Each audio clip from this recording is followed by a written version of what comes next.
할렐루야. 하나님의 은혜가 오늘 이 아침에 나온 저와 여러분 모두에게 충만하게 임하게 되기를 주님의 이름으로 축원합니다.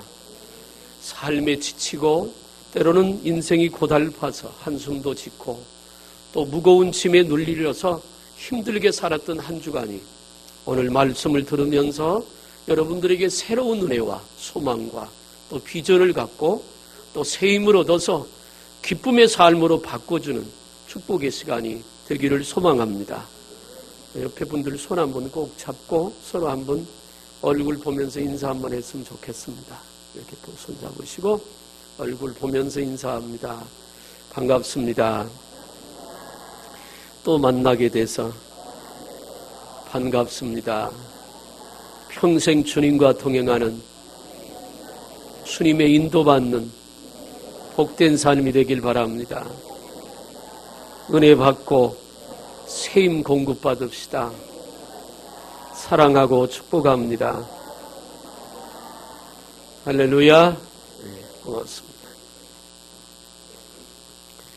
인천에서는 아시안 게임이 열리고 있습니다. 예전에는 아시안 게임을 다 중계를 하더니 요즘에는 별로 중계를 안 하는 것 같아요. 어떻든 좋은 성적이 났으면 좋겠고 또 이번 기회를 통해 제가 지난 주간에 인천에 갔었는데 그쪽 목사님들 얘기를 들어보니까 아시안 게임을 통해서 아직 복음이 전해지지 않는 나라에 복음을 전하려고 연합회를 조직하고 그렇게 준비하고 있더라고요. 그런 좋은 기회가 왔을 때 예수의 사랑을 보여주고 또 복음을 전할 수 있는 기회가 되도록 여러분도 기도 많이 해주시길 바랍니다.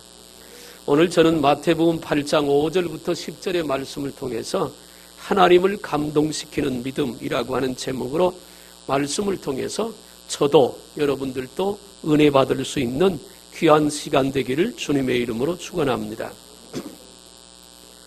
어느 사회학자가 오늘 우리가 살고 있는 시대를 가르쳐서 산무의 시대라 그렇게 규정을 했습니다. 산무가 뭐냐면 첫째는 무관심입니다.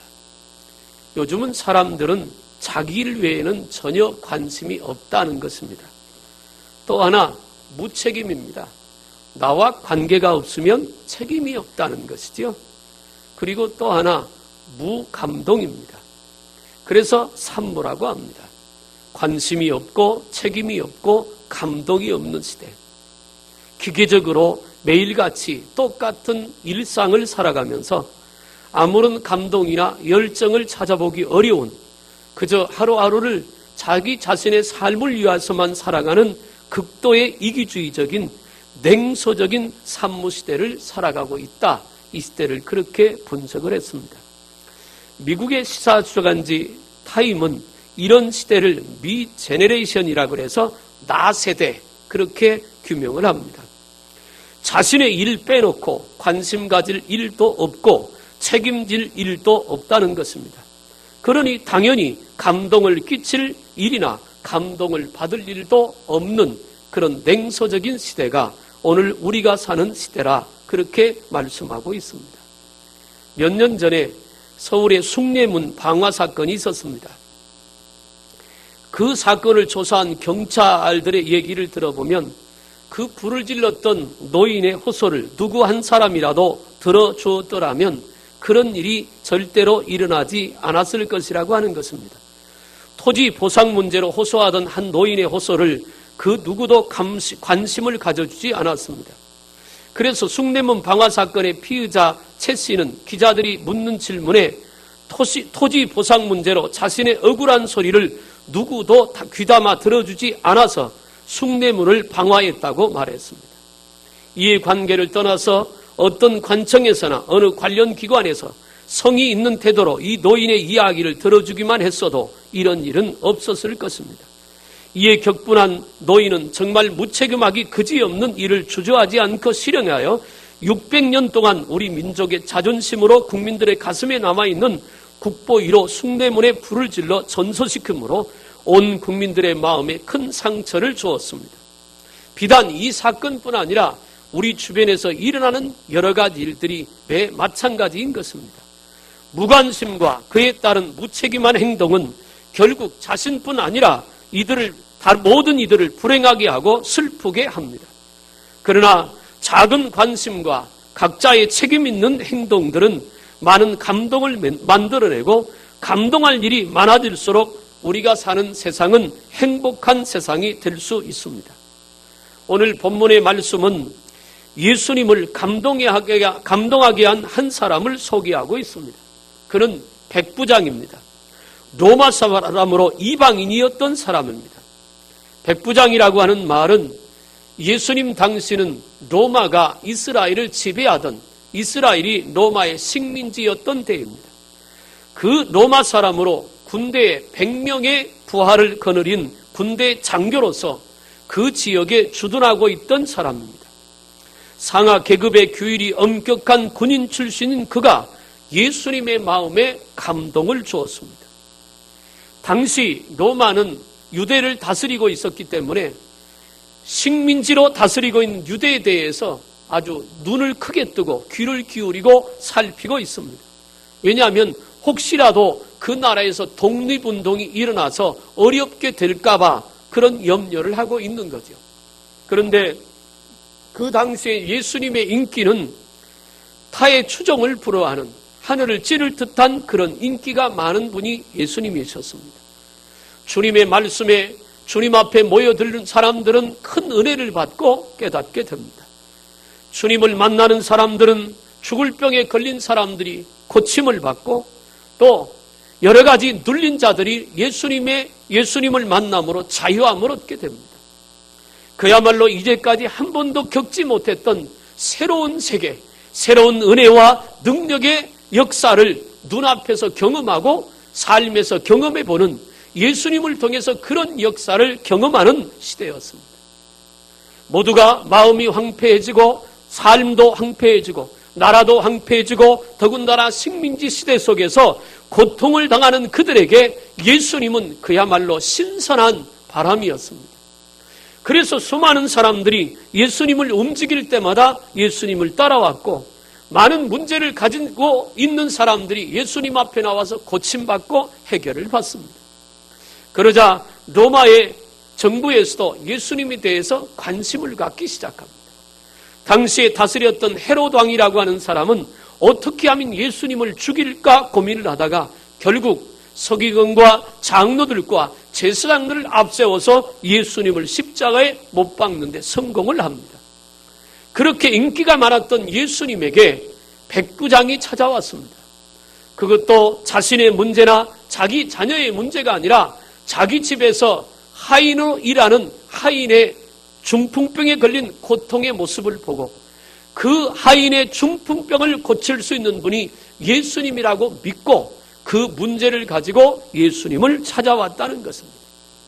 잘못하면 예수님 찾아온 것 때문에 문책을 받을 수 있고 책망을 받을 수도 있지만 그것보다 비록 하인이지만 중풍병으로 고통을 당하는 그 하인을 그냥 볼 수 없는 따뜻하고 은혜롭고 아름다운 마음으로 예수님을 찾아온 것입니다. 예수님에게 찾아와서 백부장이 말합니다. 주여, 이르되 주여, 내 하인이 중풍병으로 집에 누워 몹시 괴로워하나이다. 예수님 앞에 자기 하인의 고통을 호소합니다.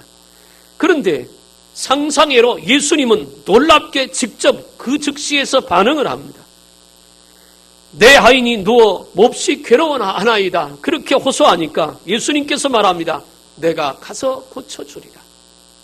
사랑하는 여러분, 우리가 어떤 문제를 갖고 있든지 그 문제를 믿음으로 주님 앞에 들고 나오면 주님은 즉각 역사하실 줄로 믿습니다. 주저하지 않고 때가 되면 우리 주님은 문제를 가지고 믿음으로 주님 앞에 나오는 사람들에 대해서 절대로 외면하지 않는다는 것을 여러분들이 기억하셔야 합니다. 그래서 요한복음 14장에서도 15장 7절에서도 말합니다. 너희가 내 이름으로 구하면 내가 시행할 것이다. 우리 주님의 약속입니다. 너희가 나를 찾고 찾으면 내가 너희를 만나줄 것이다. 이사야 56장에서 주님이 하신 약속입니다. 너는 내게 부르짖으면 크고 비밀한 것을 내게 보일 것이다. 예레미야 33장 3절의 말씀을 우리에게 하고 계십니다. 어렵고 힘들 때마다 우리는 주변의 환경을 쫓아가고 도움이 될 만한 사람을 의지합니다. 그러나 예수 믿는 하나님의 자녀는 어렵고 힘들 때마다 주님 앞에 나아가야 합니다. 초라한 모습도 괜찮고 낙심한 모습도 괜찮고 그리고 좌절한 모습도 괜찮습니다. 어떤 모습이든 상관은 없어요. 다만 예수님이 내 기도에 응답 주실 줄로 믿고 주님 앞에 설 때 주님은 우리에게 똑같이 말씀하실 겁니다. 내가 가서 고쳐주리라. 할렐루야. 그런 은혜가 여러분 속에 있게 되길 바랍니다. 이렇게 놀라운 주님의 음성을 들었는데 보통 사람들 같으면 주님 고맙습니다. 가서 좀 고쳐주시지요. 그랬을 겁니다. 그런데 오늘 8절의 백부장은 말합니다. 백부장이 대답하이르되 주여 내 집에 들어오심을 나는 감당하지 못하겠사오니 다만 말씀으로만 하옵소서. 그러면 내 하인이 낫겠사옵나이다. 대부분의 사람들은 예수님 앞에 와서 예수님으로부터 예수님이 자기들을 만져주기를 원합니다. 붙들고 기도해 주시거나 만져서 고쳐주시거나 주님이 직접 오셔서 어떤 역사를 해주셨으면 좋겠다 하는 마음이 대부분의 사람이었어요. 그런데 이 백부장은 말합니다. 주여 내 집에 들어오심을 나는 감당하지 못하겠사오니. 이 말 속에는 여러 가지 뜻이 있습니다. 주님이 내 집에 들어오면 로마 정부로부터 내가 제재를 받을 수도 있습니다 라고 하는 염려가 있을 수도 있어요. 그러나 이후의 그의 말을 들어보면 그것보다는 이런 뜻입니다. 나는 죄인입니다. 나는 죄인이고 내 가정도 죄인입니다. 죄인인 내 가정에, 죄인인 내 집에 위대하신 주님이 들어오시는 것은 너무 송구스러운 일입니다. 내 밑에도 수하가 있어 가라 하면 가고 오라 하면 옵니다. 주님 말씀으로만 하옵소서. 오라고 하면 내가 데리고 오겠습니다. 가라고 하면 가겠습니다. 주님이 무엇을 원하든지 그대로 할 테니까 주님 내게 말씀하시옵소서. 엘리 제사장이 이스라엘을 다스릴 때 엘리 제사장이 영적으로 둔하여져서 하나님의 역사가 흔하지 않던 때 어린 사무엘이 엘리 제사장과 함께 성전에서 자랍니다. 어느 날 밤 성전에서 자는데 하나님께서 사무엘을 부릅니다. 사무엘아, 사무엘아. 그 소리를 듣고 이 어린 사무엘은 아직 한 번도 하나님의 음성을 듣지 못했으니까 자다가 일어나 엘리 제사장을 찾아갑니다. 나를 부르셨나이까? 그랬더니 엘리 제사장 하는 말이 아니 부르지 않았는데 다시 가서 잡니다. 또 부릅니다. 그래서 또 엘리 제사장을 찾아가서 나를 부르셨나이까? 부르지 않았다고 말합니다. 가만히 생각해 보니까 하나님이 사무엘을 부르는 것 같아요. 그래서 엘리 제사장이 사무엘에게 말합니다. 다시 너를 부르거든 이렇게 말하라. 주님 말씀하시옵소서 종이 듣겠나이다. 그래서 다음에 세 번째 가서 누워 자는데 또 하나님의 음성이 들리니까 사무엘이 똑같이 말합니다. 주여 말씀하시옵소서 종이 듣겠나이다. 그래서 하나님의 음성을 듣고 엘리 제사장과 이스라엘 미래에 대한 하나님의 예언의 말씀을 듣게 됩니다. 주님께서 내가 가서 고쳐주리라 말씀했을 때 이 백부장이 말합니다. 내 집에 들어오심을 나는 감당할 수 없사오니 말씀으로만 하옵소서. 주님이 오시지 않아도 괜찮습니다. 말씀으로만 하시옵소서. 이것은 오늘 우리에게 이런 얘기입니다. 목사님을 통해서 선포되는 하나님의 말씀이 하나님의 음성인 줄로 믿고 나는 그대로 될 줄로 믿습니다. 혹은 성경을 읽다가 그 말씀이 깨달아지면 이것이 내게 주신 하나님의 음성인 줄로 믿고 나는 이 말씀을 믿고 살겠습니다 하는 그런 고백하고 똑같은 것입니다. 예수님께서 그 백부장의 말을 듣고 거기 모여있는 사람들에게 말합니다. 예수께서 들으시고 놀랍게 여겨 따르는 자들에게 이르시되 내가 진실로 너희에게 노느니 이스라엘 중 아무에게서도 이만한 믿음을 보지 못했노라. 나는 이 자리에 앉아있는 저와 여러분 큰 사랑교회 모든 성도들이 예수님께서 인정했던 백부장의 믿음과 같은 그런 믿음의 사람들이 되기를 주님의 이름으로 축복합니다. 그 말씀을 하시고 난 다음에 13절에 뭐라고 하는 거 아니? 예수께서 백부장에게 이르시되 한번 따라합시다. 가라. 내 믿음대로 될지어다. 할렐루야.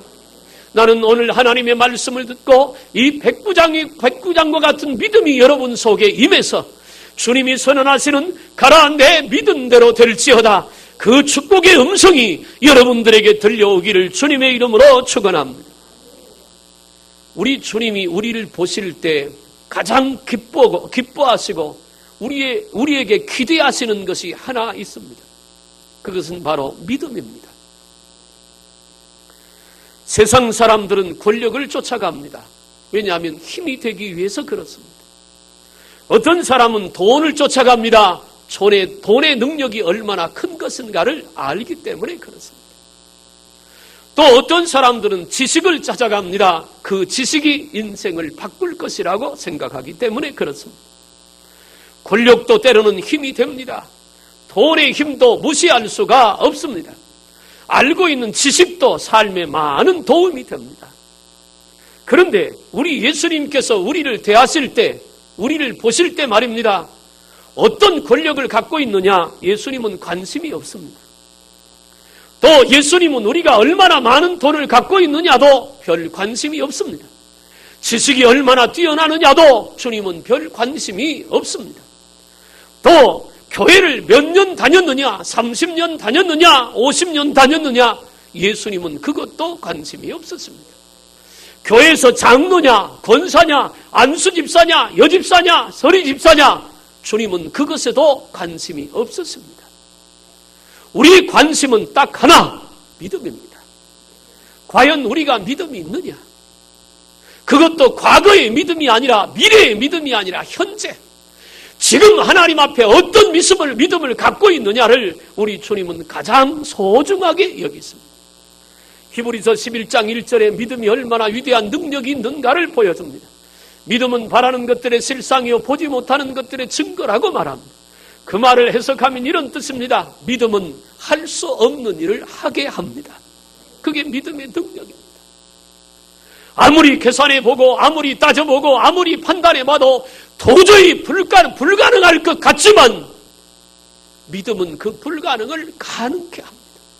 믿음은 홍해를 갈라지게 했고 믿음은 요단강을 갈라지게 했고 믿음은 여리고성을 무너지게 했습니다. 믿음은 어린 다윗이 육척 장실에 골리앗을 쓰러뜨리는 승리가 있게 했고 믿음은 기드온의 300용사가 블레셋 대군을 이기는 승리를 가지고 오게 했습니다. 이게 다 믿음의 역사입니다. 그래서 오늘 본문에도 말합니다. 내 믿은 대로 될지어다.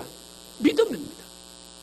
히브리서 11장 6절에 하나님께 나아가는 자는 그가 살아계시는 것과 그를 찾는 자들에게 상 주시는 이심을 믿어야 할지니라. 우리가 하나님 앞에 예배하면 오늘 이 자리에 임재하시는 살아계신 하나님을 믿어야 할 줄로 믿습니다. 그리고 믿음으로 달려가는 그 결국에는 우리에게 상급이 준비되어 있다는 사실도 믿어야 합니다. 하나님을 기쁘시게 하려면 믿음이 있어야 된다고 말합니다. 얼굴이 어떻게 생겼든 삶의 모습이 얼마나 가난하고 초라하게 생겼든 그건 하나님 앞에 별로 중요하지 않습니다. 하나님이 보시는 기준은 믿음입니다. 사랑하는 여러분, 나는 저와 여러분 모두가 다 믿음 안에서 아름다운 믿음으로 하나님께 인정받게 되기를 주님의 이름으로 축복합니다. 오늘 백부장을 향해서 예수님 말합니다. 이스라엘 중에서 이런 믿음을 본 적이 없다. 나는 우리 큰사랑교회가 이 시대에 하나님이 기뻐하는 믿음의 교회가 되길 바랍니다. 여기 앉아있는 저와 여러분들이 인정받았던 백부장의 믿음처럼 이스라엘 중에 이만한 믿음을 본 적이 없다. 대한민국의 성도들 중에 이만한 믿음을 본 적이 없다고 인정받을 수 있는 살아있고 능력 있는 믿음들이 다 되기를 주님의 이름으로 축원합니다. 마가복음 2장에 보면 중풍병자가 고침받는 장면이 그려 있습니다.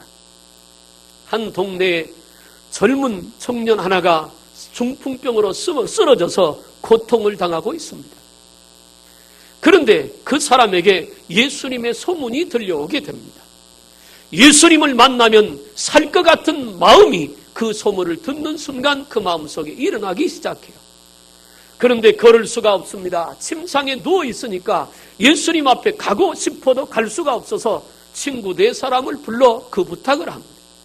그런데 하나님께서 은혜를 주셔서 그 친구 4사람에게도 성령의 감동을 주시고 사랑하는 침상채 누워있는, 중풍병으로 누워있는, 걷지 못하는 이 친구를 예수님 앞에 데리고 가면 이 친구가 고침받을 것 같은 확신이 친구 4사람 마음에도 듭니다. 그래서 5사람이 의기투합해서 이 침상에 누워있는 친구를 들고 예수님 앞에 오게 됩니다. 대단한 믿음이지요. 자기 일도 아니지만 친구를 사랑하는 마음으로 예수님 만나면 살 것 같아서 4명의 친구가 1명의 친구를 침상채 들고 예수님 앞에 왔어요. 그런데 문제가 생겼습니다. 예수님이 집안에 앉아 계시는데 사람들이 구름대까지 몰려가지고 예수님 앞에 이 친구를 데리고 갈 수가 없습니다. 도저히 불가능해요. 아마도 그 4명의 친구들은 의논을 했을 겁니다. 그냥 돌아갈 것이냐, 다음에 기회를 볼 것이냐, 아니면 어떤 다른 방법을 찾을 것이냐. 그러나 믿음 있는 그 4사람은 할 수 있는 방법을 찾게 됩니다. 어떻게 할까 고민하다, 그래, 지붕으로 데리고 올라가자. 침상을 들고 지붕으로 올라간 4명의 친구가 지붕을 뜯기 시작합니다. 만약에 지붕을 뜯었다가 주인에게 얼마나 배상을 입힐까, 그건 생각하지 않아요. 오직 하나, 예수님을 만나면 내 친구가 잘 살 수 있다는 그 믿음 하나가 적극적인 행동을 가지고 왔고 지붕을 뚫고 침상채 그 친구를 예수님 앞에 달아내렸습니다. 그런데 성경은 이렇게 말합니다. 무리를 인하여 예수께 데려갈 수 없으므로 그 계신 곳에 지붕을 뜯어 구멍을 내고 중풍병자의 누운 상을 닫아내리니 예수께서 저희의 믿음을 보시고 중풍병자에게 이르시되 쏟아야 내 죄사함을 받았느니라 말씀하시고 일어나 내 침상을 들고 걸어가라. 그 즉시 그 중풍병 환자는 일어나서 침상을 들고 걸어간 줄로 믿습니다. 분명히 말씀합니다. 저희의 믿음을 보시고, 그들의 사랑을 보았다고 말하지 않았습니다. 그들의 믿음을 보시고 그들의 열정을 보았다고 말하지도 않았습니다. 그들의 믿음을 보시고 그를 살려주시고 고쳐주신 줄로 믿습니다. 믿음입니다. 하나님이 가장 기대하시고 기다리시는 것도 우리의 믿음입니다. 하나님이 감동하시는 것도 믿음입니다. 믿을 수 없을 때 믿는 믿음, 도저히 불가능하다고 생각됐을 때 포기하지 않고 살아계신 하나님을 향하여 믿음으로 나가는 그 믿음은 하나님께서 기뻐 받으실 줄로 믿으시길 바랍니다. 로마서 4장 5절에 이를 아니할지라도 경건치 아니한 자를 의롭다 하시는 이를 믿는 자에게는 그의 믿음을 의로 여기셨다. 아무리 큰 죄인이라도 살아계신 하나님, 우리 죄를 대속하신 주님을 믿고 믿음으로 주님 앞에 나가면 그 추악한 죄도 다 씻어 사해 주시고 은혜를 베풀어 주실 줄로 믿습니다. 그런데 이 믿음은 에베소서 2장 8절에 보니까 하나님의 은혜로 주어지는 선물이라고 말해요. 나는 여러분들이 기도할 때만 하나님 돈 주시옵소서, 건강 주시옵소서, 복 주시옵소서, 그 기도보다 먼저 하나님 앞에 해야 될 기도는 하나님 내게 믿음을 주옵소서. 믿음이 하나님의 은혜의 선물이 나에게 믿음을 주시되 큰 믿음 주시고 반석에 세워진 믿음 주시고 살아있는 믿음을 주옵소서. 왜냐하면 믿음은 능치 못함이 없기 때문에 그렇습니다. 하나님의 말씀이 살아있는 줄로 믿고 그 말씀을 붙들고 믿음으로 달려가면 하나님께서 들어가도 나가도 복이 되게 하실 줄로 믿으시길 바랍니다. 도저히 불가능한 일도 믿음으로 주님 앞에 갖고 나가면 주님이 역사하시는 거죠. 아브라함이 하나님의 약속을 붙들지 못하고 사라와 아브라함이 나이 들어 늙어가니까 부부가 어느 날 앉아 의논을 합니다. 우리가 이제 나이 늙어 더 이상 아이를 생산할 수 없으니 사라가 남편 아브라함에게 말합니다. 당신 첩을 하나 들이시오. 그래서 첩을 들인 여자가 하갈입니다. 그런데 이 젊은 여자가 첩으로 들어오더니 금방 1년이 지나서 아들을 낳았어요. 그 이름이 이스마엘입니다. 그런데 그러다 보니까 이 가정에 불화가 생기기 시작하는 거예요. 사라가 추천해서 첩을 들였고 세 사람이 합의하에 그렇게 자녀를 낳았습니다. 그러면 행복해야 되는데 아브라함과 사라와 하갈 사이에 갈등이 일어나서 아브라함이 13년 동안 하나님을 잊어버리고 삽니다. 너무 고통스러웠어요. 창세기 16장 마지막 절에 그렇게 나옵니다.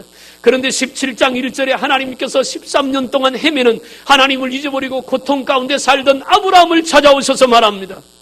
아브라함은 너는 내 앞에 행하여 완전하라. 나는 전능한 하나님이다. 아브라함과 사라의 결정이 하나님의 뜻이 아니었다고 말합니다. 너희의 나이가 많이 들고 늙으면 상관이 없다. 하나님의 능력 앞에는 그건 아무런 문제가 되지 않는다는 것입니다. 그래서 아브라함에게 하나님 말합니다. 너는 내 앞에 행하여 완전하라. 그 말의 원래 뜻은 정신 차려라.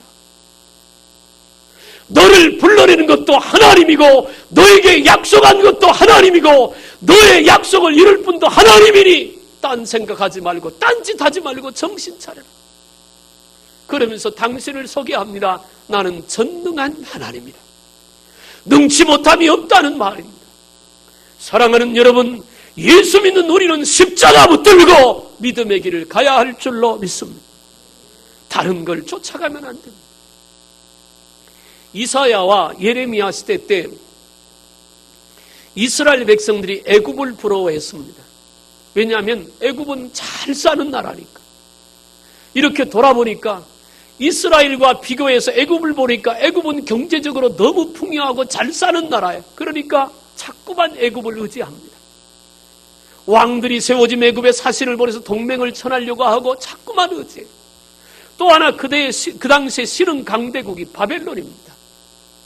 엄청난 군사력을 동원해서 온 세계를 다 지배하다시피 강대국이에요. 그러니까 가만히 보니까 저 바벨론과 동맹하지 않으면 우리가 살 수 없을 것 같은 생각이 들어서 자꾸만 바벨론을 의지합니다. 하나님께서 선지자들을 통해서 뭐라고 하는 거 아니에요? 너희가 의지하고 바라야 될 것은 하나님이지 애굽이나 바벨론이 아니라고 말해요. 수도 없이 경고하고 만약에 그러면 망할 거야. 너희가 망하고 포로로 잡혀가고 죽을 거야. 그렇게 얘기를 했지만 그들은 그걸 포기하지 않아요. 결국 하나님께서 인내하시다가 그래? 그러면 바벨론에 가서 한번 살아봐라. 시드기야를 마지막으로 바벨론이 예루살렘을 침공해서 망했고 그 망한 것과 동시에 이스라엘 백성의 대부분이 바벨론의 포로로 잡혀가서 정살이를 합니다. 그리고 예루살렘의 남은 자들은 애굽으로 내려가서 또 고통을 당합니다. 이것은 우리에게 뭘 말하는 줄 아십니까? 예수 믿으면 하나님만 바라보고 십자가 붙들고 말씀 따라 믿음의 길을 가야 할 줄로 믿습니다. 그럼에도 불구하고 우리는 애굽을 자꾸 바라봅니다. 세상 것들이 좋아 보여서, 넉넉해 보여서, 풍성해 보여서, 인생이 행복하고 즐거워 보여서 자꾸만 세상을 바라봅니다. 예수님은 나 따라오라고 말씀하는데 또 바벨론을 의지합니다. 세상의 힘입니다. 돈의 힘입니다. 권력의 힘입니다. 지식의 힘들을 자꾸만 쫓아갑니다. 그러다가 바벨론의 노예가 된 이스라엘 백성들처럼 하나님을 떠나 세상에 노예된 성도들이 한국교회는 얼마나 많은 줄 모릅니다. 사랑하는 여러분, 우리가 붙잡아야 될 것은 십자가고 우리가 쫓아가야 될 것은 하나님의 말씀이고 우리가 인도받아야 될 것은 성령의 감동인 줄로 믿습니다. 믿음으로 가야 된다 그 말이에요. 결국 믿음으로 헌신하는 삶, 믿음으로 하나님 앞에 서서 십자가 붙들고 날마다 눈물을 흘리며 주의 역사하심을 소망하는 그 사람에게 하나님은 도움의 손길을 내미실 것이고 그를 붙잡고 문제를 해결하고 인도해 주실 줄로 믿으시길 바랍니다. 히스기야가 왕이 되었습니다. 그가 왕이 된 다음에 가장 먼저 했던 것은 우상을 제하고 제단을 헐어 하나님 앞에 예배드림을 회복했습니다. 나라를 다 정리한 다음에 율법학자들을 불러다 놓고 온 백성들에게 하나님의 말씀을 읽히고 들려주어서 하나님의 말씀대로 나라를 다스려가고 그리고 하나님이 기뻐하는 믿음의 나라를 세웁니다. 열왕기 상하에는 왕들에 대한 얘기가 있는데 그 중에서 히스기야처럼 철저하게 하나님을 섬겼던 사람이 많지 않습니다. 그런데 그렇게 히스기야가 철저하게 하나님 앞에 믿음의 길을 믿음의 길로 백성을 돌이키니까 하나님께서 히스기야가 다스리는 그 나라를 복을 주십니다. 나라가 잘 살게 됩니다. 전쟁에서 이기게 됩니다. 누구도 이스라엘을 넘보지 못할 정도로 하나님께서 그 나라에 승리와 복을 주셨어요. 그런데 사람의 약점이 뭔 줄 압니까? 사람의 약점 중에 하나가 잘 되면 교만해진다는 겁니다. 이게 약점입니다. 누구나 다 마찬가지입니다. 저도 여러분들도 그럴 가능성을 늘 갖고 삽니다. 그래서 예수님이 자기 십자가를 지고 나를 쫓으라고 말씀하시는 거예요.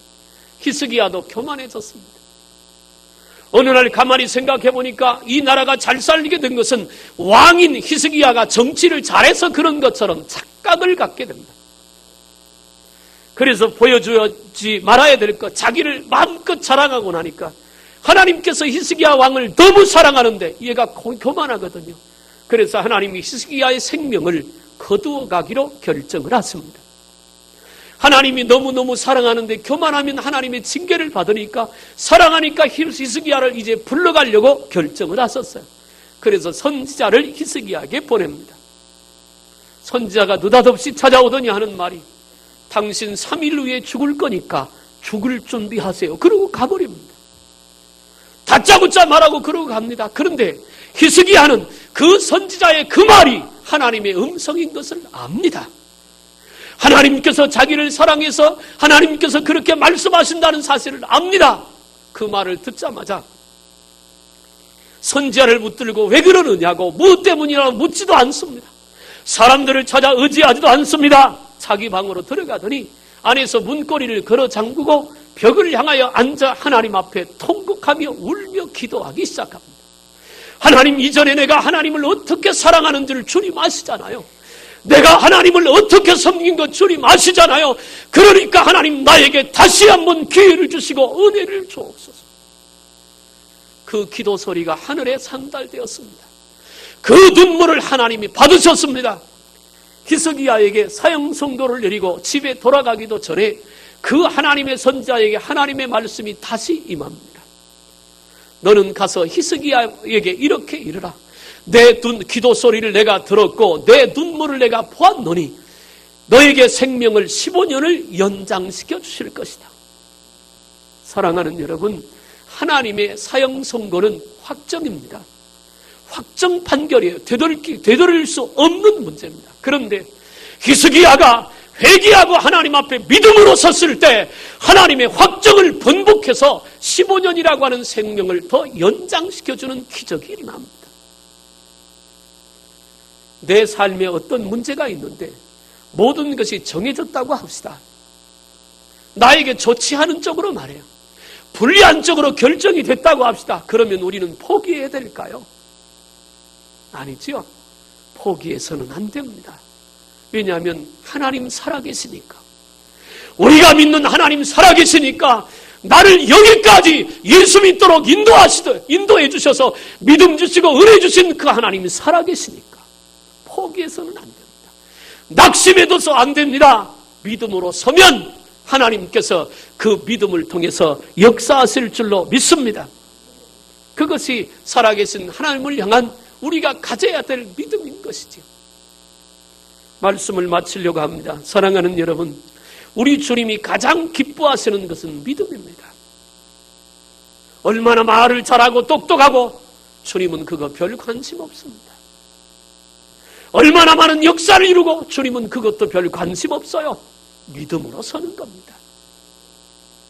가진 것 없고 내센 것 없어도 지금 무거운 짐을 지고 내 몸이 비틀거릴 만큼 힘들어도 여러분 믿음으로 십자가 붙들고 일어서시길 바랍니다. 우리를 도우려고 우리를 돕기 위해서 이미 준비가 끝나신 그 하나님이 나와 여러분들을 도우시려고 우리를 붙잡아 주려고 우리에게 세임 주시려고 우리를 고쳐서 강렬하게 하시려고 우리를 쓰시겠다고 지금도 오늘 말씀을 통해서 내 믿음대로 될지어다 말씀하고 계시는 거예요. 내 믿음대로 될지어다라고 하는 말은 축복의 말이기도 하지만 사실은 무서운 말이기도 합니다. 믿음이 내 안에 없으면 아무런 믿음의 역사도 없다는 말이기도 합니다. 잘못된 믿음을 갖고 있으면 잘못된 결과를 가지고 올 수도 있다는 말이에요. 그러나 지금이라도 십자가 붙들고 살아계신 하나님 앞에 올바른 믿음을 갖고 가면 믿음대로 됩니다. 여러분들의 믿음대로 될 줄로 믿습니다. 하나님은 믿음을 통해서 역사하기 때문에 그래요. 산모시대에 살아갑니다. 그러나 믿음이 있는 사람은 하나님을 기쁘시게 하면서 하나님의 뜻을 이루어가는 축복의 주인공이 될 것입니다. 저와 여러분 모두가 다 믿음으로 주님을 감동하며 축복의 주인공들이 되기를 주의 이름으로 축원합니다. 기도하겠습니다. 살아계신 하나님 아버지, 우리가 비록 가진 것 없고 내세울 것 없고 자랑할 것 없지만 그래도 예수가 그리스도인 것, 예수님이 내 죄를 위하여 십자가를 지고 죽으신 사실과 죽었다가 사흘 만에 부활한 사실과 승천하고 재림할 사실과 성령으로 지금도 내 안에 계신 그 사실을 믿습니다. 내가 믿는 주님은 전능하신 하나님이시고 그분에게는 능치 못함이 없는 줄로 믿사오니 이제까지 주신 믿음과 앞으로 주실 믿음을 붙들고 앞으로 믿음으로 살겠사오니 내 믿음대로 될지어다. 그 선언이 나를 향한 축복의 음성으로 받아지게 믿어지게 도와 주시옵소서. 간절히 원하옵고 예수님의 이름으로 기도하옵나이다. 아멘.